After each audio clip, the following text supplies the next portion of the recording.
On Story is brought to you in part by the Alice Clayburgh Reynolds Foundation, a Texas family providing innovative funding since 1979.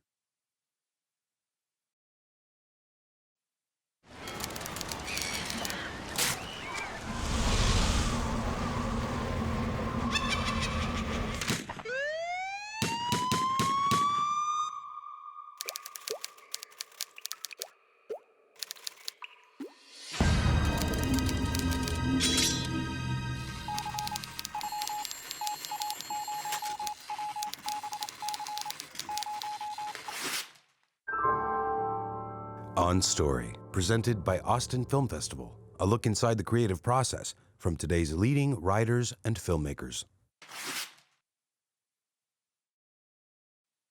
When I was about 14, I bought a book called The Dialogues of Plato, and I started reading it, and I immediately had a feeling of recognition. This is what I've been looking for. The clarity of the questions and answers and the spaciousness with which Socrates would pursue an idea with whoever he was drawing out. And for a long time, I thought it was simply Socrates. And much later, I thought, no, you dope, it was dialogue.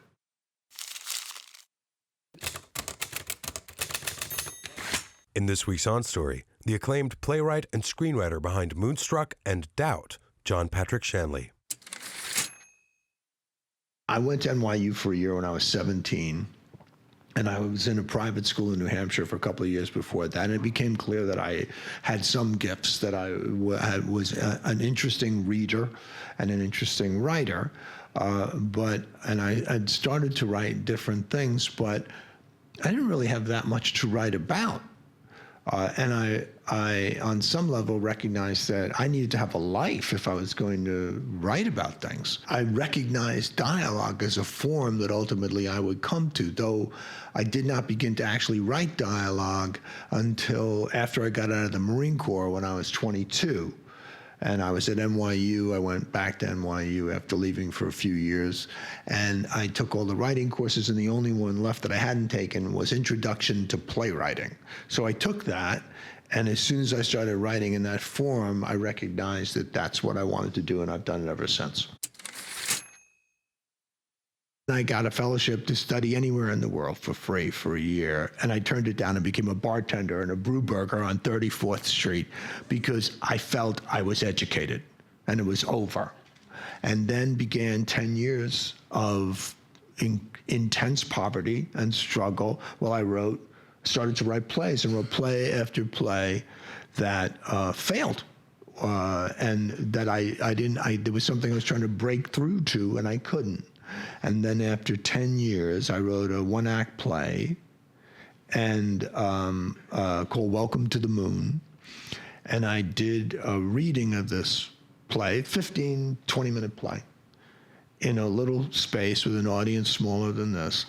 And the audience, suddenly the whole audience started reacting differently than anything I'd done before. And I remember very well having this feeling. I felt a slight, real sense of disappointment. And I thought, oh, that's what they want, the truth, which I undervalued at that time.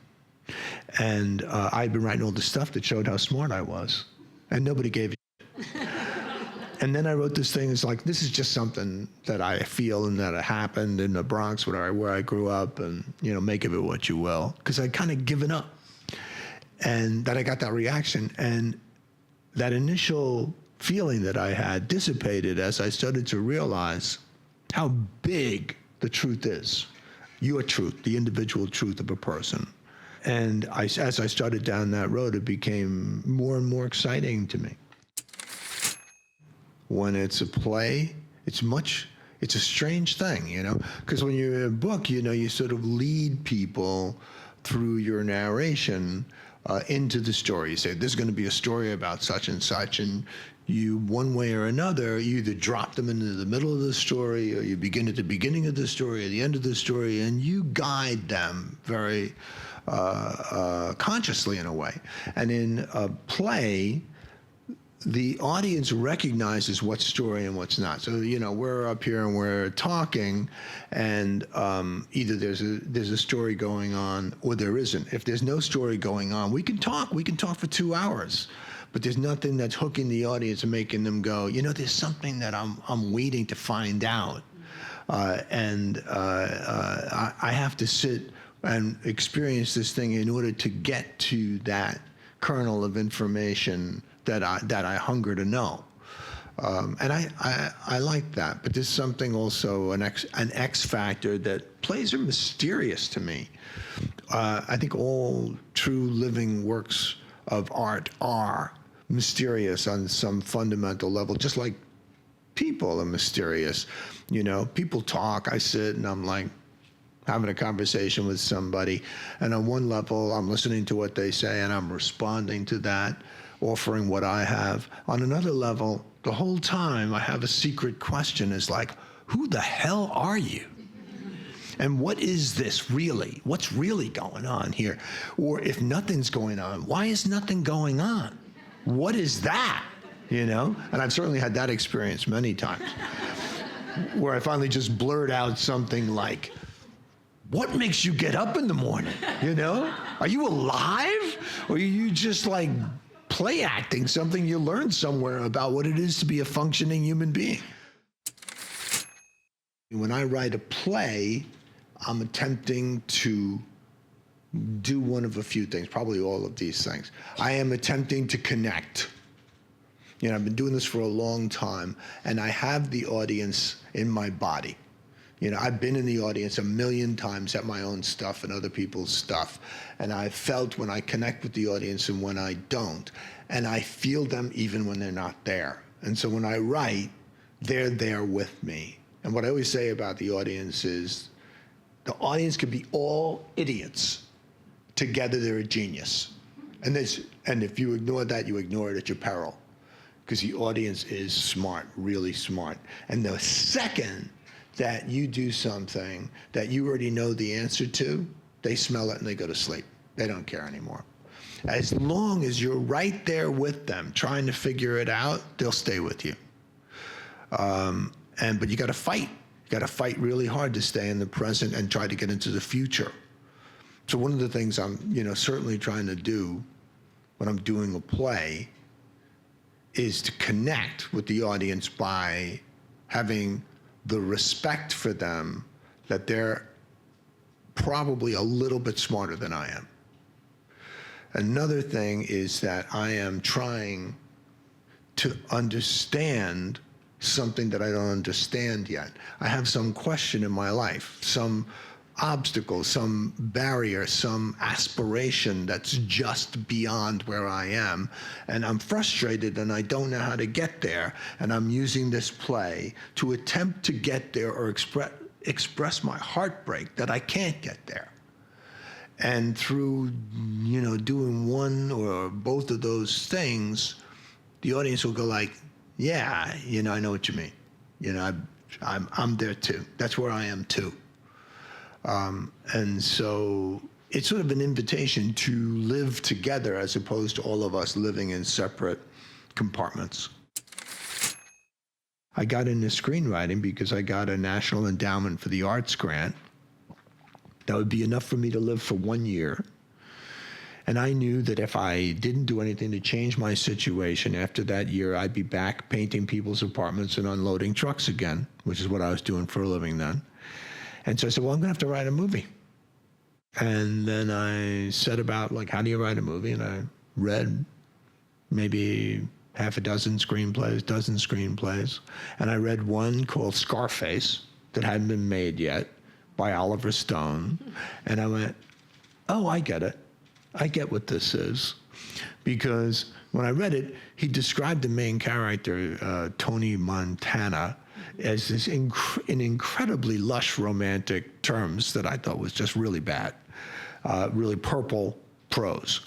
And then I thought, yeah, reading it. And so then I began to think about, what am I going to write about? I thought, well, I'll write about my childhood because I know it so well. And I started to think about visual images from my childhood that I wanted to put in the movie. Forget what the story is. I don't care what the story is. It's a visual medium. And I just thought about, this girl I knew who always walked, a St. Bernard every morning. And I thought putting the St. Bernard in the movie. I like St. Bernards. And how a woman fell or jumped out of a window across the street from my home to her death. And a collie leapt out after her and fell to, right, there you go. The woman, nothing. The collie, and images like that. And then after I had, a few pages of images like this, then I thought, okay, now what story can I tell that these images, that I can use them all? And I wrote this movie, Five Corners, which got made and was the start of my career. So Moonstruck, I wrote a movie. I grew up in an Irish and Italian neighborhood. I spent a lot of time in Italian households, Italian-American households, and I was enamored of how different they were from the Irish household, because they actually cared about food, for instance. They cared what they were wearing. I never forget my friend Alfonso Antonio Stroiano. We were going out, and he got in front of his mother's 3-part vanity mirror, worked on his hair for, 10 minutes, and then went into a cloud of hidden magic to hold it in place. And by the time that cloud dissipated, I was forever changed. I was just like, you can do that? You can use your mother's hairspray and not explode? That the exoticism of the Italian-American household for me, mixed with the love of language that I grew up with in my own home, which was the great strength of the Irish, together, created the atmosphere out of which that I wrote Moonstruck, together with my own great longing for love and the women that I knew at that time who were in the second half of their 30s and who were sort of faced with this fork in the road. Do I take this guy who I can get, or do I hold out for Mr. Right, who I've never met? And are you actually going to choose somebody who may not exist over this guy who's right here? And I thought, what if you meet this guy the day after you say yes to this guy? Which is, of course, what always ends up happening anyway. Why are you marrying Johnny? He's a fool. Because I have no luck. He made me look the wrong way, and I cut off my hand. He could make you look the wrong way. You could lose your whole head. I'm looking where I have to become a bride. A bride without a head. A wolf without a foot.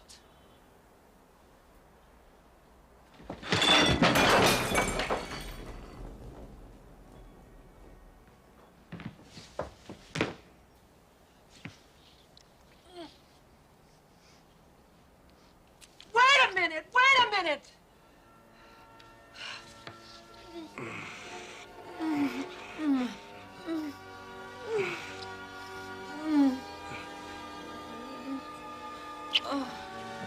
What are you doing? I had a great time writing it and expressing all of those things. And it's wall-to-wall dialogue.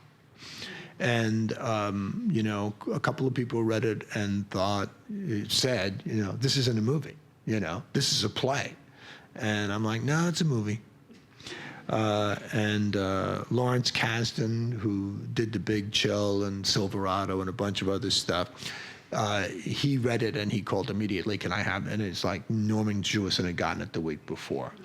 And that's how Moonstruck came about. Nothing is anybody's fault, but things happen. Look. This wood is fake. 5 years ago, I was engaged to be married, and Johnny came in here, and he ordered bread from me, and I said, oh, okay, some bread. and I put my hand in the slicer, and it got caught because I wasn't paying attention. The slicer chewed off my hand, It's funny, because when my fiancée found out about it, but she found out that I'd been maimed, she left me for another man. I grew up with a guy who lost his hand in a bread slicer. Yeah. And in fact, recently his son contacted me. He didn't know much about his father, and he said, I believe that you wrote about my father in Moonstruck. And I said, yes, I did. He said, anything you could tell me about him would be appreciated, because he'd passed away a long time before. He had a very hard life. Another friend of mine lost his foot in the Bronx and had a wooden foot. I wrote about him as well in another context. Life is hard. It happens to people physically. And it's a dramatization of the fact that life is hard. And we all have these dense bumps, absences that come about through the very bumpy ride that it is to be alive. And they become part of the emblem of who we are, if we're willing to admit it. You know, a kid is, a person grows up and they're an abused child, and that's part of them. And that's, one of the wounds that they carry, whether you want to look at it as a wooden hand or not. And if a person's going to be overt about what's going on with them, they're like, yeah, I got hurt when I was a kid, and I'm going to carry that for the rest of my life. And this other person didn't get hurt that way, and it makes me angry and feel robbed. But here I am, sweating down here, baking bread, trying to do something to add to the staff of life, the experience of life for other people. I'm doing that. You're gonna marry my brother Johnny. Yeah, would you like to go someplace so we could talk? I have no life. Excuse me? I have no life. My brother Johnny took my life from me. I don't understand you. And now he's getting married. He has his. He's getting his. And he wants me to come. What is life? I didn't come here to upset you. They say bread is life. And I bake bread, and I sweat and shovel this stinking dough in and out of this hot hole in the wall, and I should be so happy. Huh, sweetie? You come here all Pollyanna, like I say, come to my wedding, while you're in your pink gloves. My life is hard, and I've been through trauma. Do you want to come here with me where I am? Or do you want me to make believe like you're doing, marrying this guy that you don't love?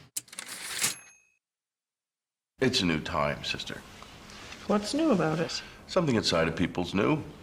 There is nothing new under the sun. The church needs to change. You should sing a song from the radio now and then. Take the kids out for ice cream. Sweet tooth. Maybe take the boys on a camping trip. The point being? We should be friendlier. The children and the parents should see us as members of their family. But we are not members of their family. It was the hardest screenplay I ever wrote because it resisted being a screenplay. It was a 4-character play. 3 of the characters are dressed in black from head to foot. Nobody drives anywhere. Nobody kisses anybody. Nobody shoots anything. What are we going to do for, an hour and 40 minutes? It's how do I make this cinematic? And I was writing it under rather adverse circumstances. And I got to page 50, and I hated every single page of what I'd written. And then on page 50, I wrote this one scene, and I thought, well, that would work. That scene would work as a film. And that gave me just enough heart to go back to page 1 and start to make it work on each page. I realized there was no overarching cinematic solution, that I was going to have to figure this out 3 or 4 times every page. How am I going to do this? And going through it the second time and doing that where, every camera shot has to be motivated by something real that happens in the scene. So if somebody gets up and opens the blinds to get sunlight to come into a guy's eyes so that he might tell the truth, that's a reason for her to get up and open the blinds. What are you doing in this school? I'm trying to do good. Even more to the point, What are you doing in the priesthood? You are single-handedly holding this school and this parish back. From what? Progressive education and a welcoming church. You can't distract me, Father. This is not about my behavior. No, It's about this is about yours. your unfounded suspicions. That's right. I Just have leave that. suspicions. It's not important. I will decide what's important. So if she gets up to open the blinds for no reason, then that's just. If she gets up to do this for a reason that has to do with the story, then that's a motivated move. When she gets up, the camera moves. When the camera turns around to see what she's seeing, that's a new angle. So you've justified something. Maybe that carries you through a third of one page. So I had to go back and have light bulbs blow out, have people get up and open and close blinds, have intercoms go off, have phones ring, have people knock on the door, anything and everything that I could think of, aiding and abetting the forward movement of the story to motivate camera moves. And then look for, larger cinematic moments like the way the nuns eat versus the way the priests eat. That the nuns eat in silence, the priests eat in boisterous bonhomie. Clop, clop, clop. I heard elephants.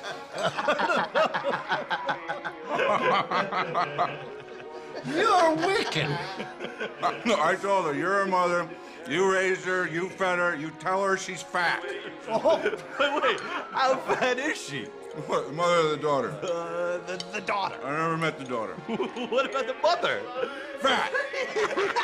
And they smoke and they drink and they eat good food, and the nuns, and this was true, eat lousy food and do not speak unless the Mother Superior rings a little bell, which she does about once a week.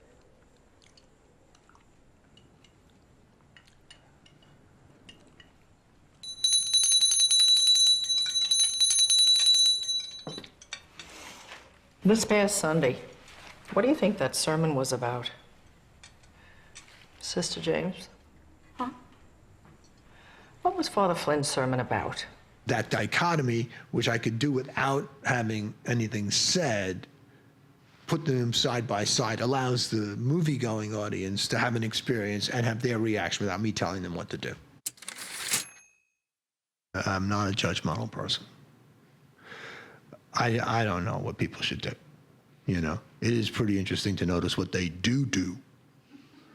And I can talk very subjectively and powerfully about what I feel I should do or shouldn't do. But life is something that takes place only in the present. And you apply the lessons of your personal history and the impersonal history of the world. But it's a constant judgment call in the moment, as far as I'm concerned, about what is moral. I don't discount I wouldn't call myself an amoral person, but I certainly don't know, first of all, what anybody else should do. I will have judgment calls about it, like, you stop that. I'll do that. I'll do lots of that. But I don't really like to tell people what to do, because I don't think I know what they should do. And I don't like to tell myself what to do unless I have to. I think that the will is a very important part of the human personality, but it should be used sparingly. Because when you're too willful, life doesn't happen, it strangles everything. But then, and it's the trick of it all, is that the will, which I think you should use rarely, but when you have to use it, you have to use it. You're always kind of rusty because you haven't used it that often, So, like when somebody like Hitler comes along, you go like, I must now use my will. This guy must be stopped. It can take a while for people who've been living in a dream of civilization to wake up and realize that the time has come when you actually must use that side of the human equation and use it as forcefully and as quickly as you can, economically as you can, and then put it away again. Like a sword that you take out once every 100 years. You've been watching A Conversation with John Patrick Shanley on Story. On Story is part of a growing number of programs in Austin Film Festival's On Story project, including the On Story PBS series, now streaming online, the On Story radio program and podcast in collaboration with Public Radio International, and the On Story book series available on Amazon. To find out more about On Story and Austin Film Festival, visit onstory.tv or austinfilmfestival.com.